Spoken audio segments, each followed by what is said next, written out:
ప్రధాని నరేంద్ర మోదీ ఎంతో చక్కగా ప్రసంగించగలరు. ఆయన ఎర్రకోట ప్రసంగాల్లో ఆదిలో ఉన్న పస క్రమంగా తగ్గిందని గిట్టని వారు అంటుంటారు. కానీ ఈ 78వ స్వాతంత్ర్య దినోత్సవంలో ఆయన ఒక సరికొత్త రికార్డు కూడా సృష్టించేశారు.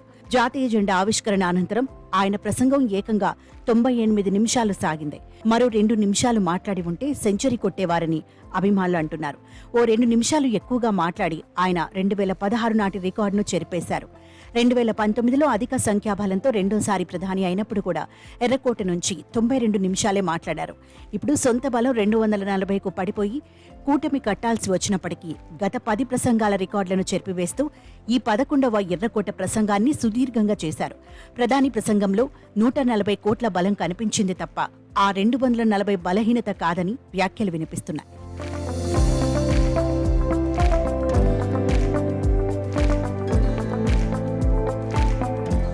ప్రత్యక్షంగా ఆహుతులను, పరోక్షంగా కోట్లాది మంది ప్రజలను ఆయన సంబోధించారు. మాజీ ప్రధానులు మన్మోహన్ సింగ్, అటల్ బిహారీ వాజ్పేయి వంటి వారు కాస్త అటూ ఇటూగా అరగంటే మాట్లాడేవారు. పనిమంతుడైన మన్మోహన్ సింగ్ మంచి మాటకారి కాదు గాని అంతటి వాగ్దాటి ఉన్నప్పటికీ అటల్జీ ఎర్రకోట మీద ఎందుకంత తక్కువ సమయం ఉండేవారో తెలియదు. 2014లో అధికారంలోకి వచ్చినప్పటి నుంచి నరేంద్ర మోదీ ఈ స్వాతంత్ర్య దినోత్సవ ప్రసంగాన్ని నామమాత్రపు తంతుగా కాకుండా ఒక ప్రజా సంబంధ వ్యవహారంగా చూశారు. ప్రసంగానికి అప్పటి వరకు ఉన్న హద్దులను కూడా చెరిపేసి రాజకీయం చేస్తున్నారన్న విమర్శలను కూడా ఎదుర్కొన్నారు.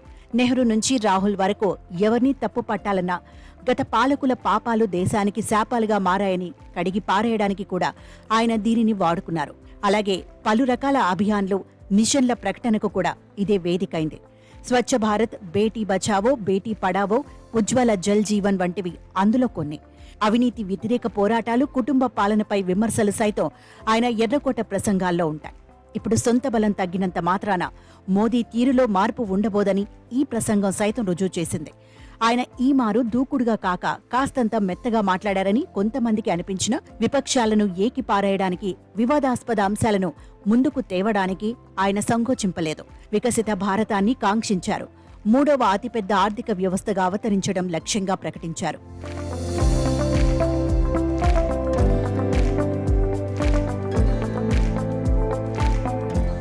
మద్దతిస్తున్న మిత్రపక్షాలకు ఇబ్బంది లేకుండా ఉండటానికి కాబోలు తాము ఎప్పట్నుంచో వల్లిస్తున్న ఉమ్మడి పౌర స్మృతికి ఈసారి ఆయన సెక్యులర్ పదాన్ని జతచేర్చారు. చర్చ జరగాలన్న ఒక్క మాటతో రచ్చ రేపవచ్చునని ఆయనకు తెలుసు.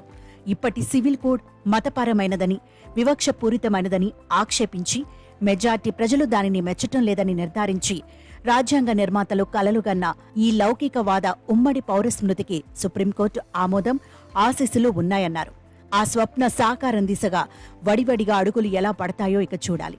ఒకే దేశం, ఒకే ఎన్నిక అవసరాన్ని కూడా ఆయన ఈ వేదిక మీద నుంచి మరోమారు ఉద్ఘాటించి సభాబలం తగ్గినంత మాత్రాన ఎజెండాలో తాము వెనక్కి తగ్గడం లేదని తెలియచెప్పారు.